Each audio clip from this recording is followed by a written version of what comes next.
Protein, energy production and heat generation. The biological need for food is simple: we need to eat so that we have energy. Even if the goal is only to sit on the couch and watch a hockey game, we still need energy to exist.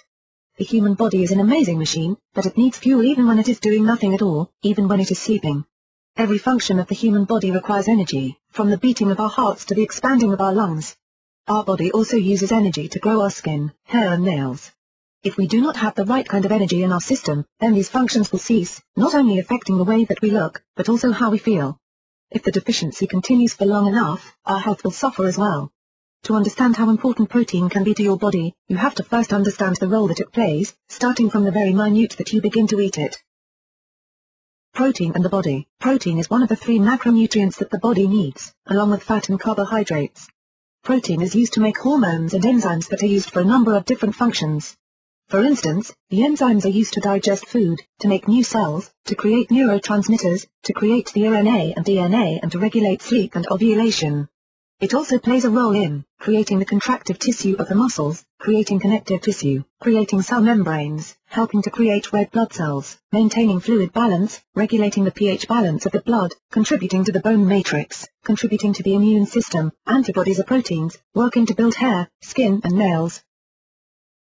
How protein creates and uses energy. Whenever you eat food, your body kicks off a complex reaction that results in an increase in your body temperature, a process which is called thermogenesis. In the average person who is consuming a regular meal plan, meal-induced thermogenesis is 8%. In a person that is eating a reduced calorie plan, like a diet, the number might be around half that. Each food that you eat also can affect thermogenesis.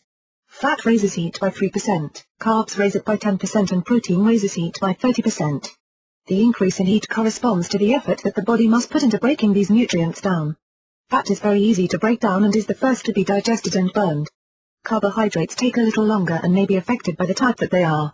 All carbs are divided into 2 kinds, simple and complex. Simple carbs are easy for the body to digest, almost as easy as fat. The more simple carbs you consume, the more of a sugar rush that the body may see. Complex carbs are harder to digest and do not cause a sugar rush. Proteins are the last nutrient to be digested and require the most work by the body, kicking off the biggest heat generation. During digestion, all nutrients are broken down and converted into other substances. Proteins are broken down into amino acids, which will in turn be broken down and used to create new amino acids as well as hormones. Fats and carbohydrates are broken down and either burned immediately for fuel or converted to glucose, which is then sent to the glycogen tanks for storage and later energy use. Once the glycogen stores are filled up, the body will start storing the glucose as fat, packing the fat cells, which causes weight gain.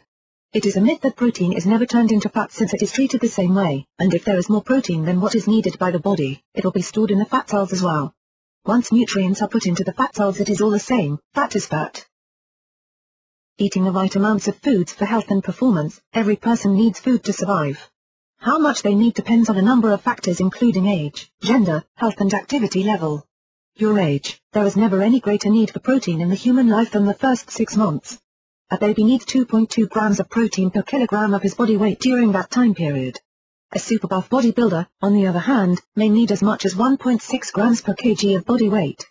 Protein needs slowly decrease until the age of 19. After age 55, however, the need will increase slightly once again.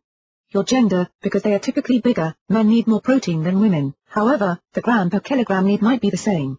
For instance, men and women doing the same level of exercise and in the same age group may need about 0.8 grams of protein per kg of body weight, but because a man weighs more, he will by default need more total grams per day.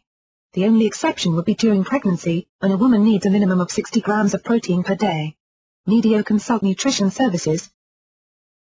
Your health. For those who are in general good health, the protein need will be fairly even for life. However, some conditions can cause the need to go up or down. Protein requirements may decrease if there is liver or kidney disease as well as other conditions. However, in some conditions, the protein need may be increased. Extra protein might be needed for those who are at risk for or being treated for bed sores, and after surgery, trauma, burns and serious illness. It is important that you do not exceed the recommended safe level of protein without a doctor's advice, regardless of your health condition. Your activity level. Obviously, if you are only sitting on the couch watching the hockey game, you do not need the same amount of protein that one of the linesmen in the game would need. To get an idea of how much protein that you need, you can get a rough estimate by first converting your body weight to kilograms. To do so, divide your weight in pounds by 2.2. To get an idea of how much protein you should be eating per day, multiply your answer by 0.4 if you are sedentary, 0.5 to 0.8 if you are fairly active, you exercise at least 30 minutes per day 2 to 3 days per week, and by 0.8 to 1 gram if you are very active, you exercise 30 to 60 minutes per day at least 4 days per week. A bodybuilder may need slightly more, but will still need to limit protein intake as well. Protein supplements. If you don't have the time or the willpower to eat correctly, using a protein supplement may be the answer that you are looking for. There are several kinds of protein supplements to choose from.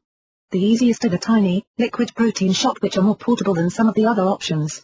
Look for portability, palatability and, of course, good nutrition and high-quality ingredients. ProfectR, the liquid protein shot from Protica, has over 17 high-quality ingredients and comes in a unique plastic vial in several different flavors. It is slightly more than 2 ounces, gives over a full gram of protein and has only 100 calories. Other supplement types include the protein shakes, powders, puddings and protein bars.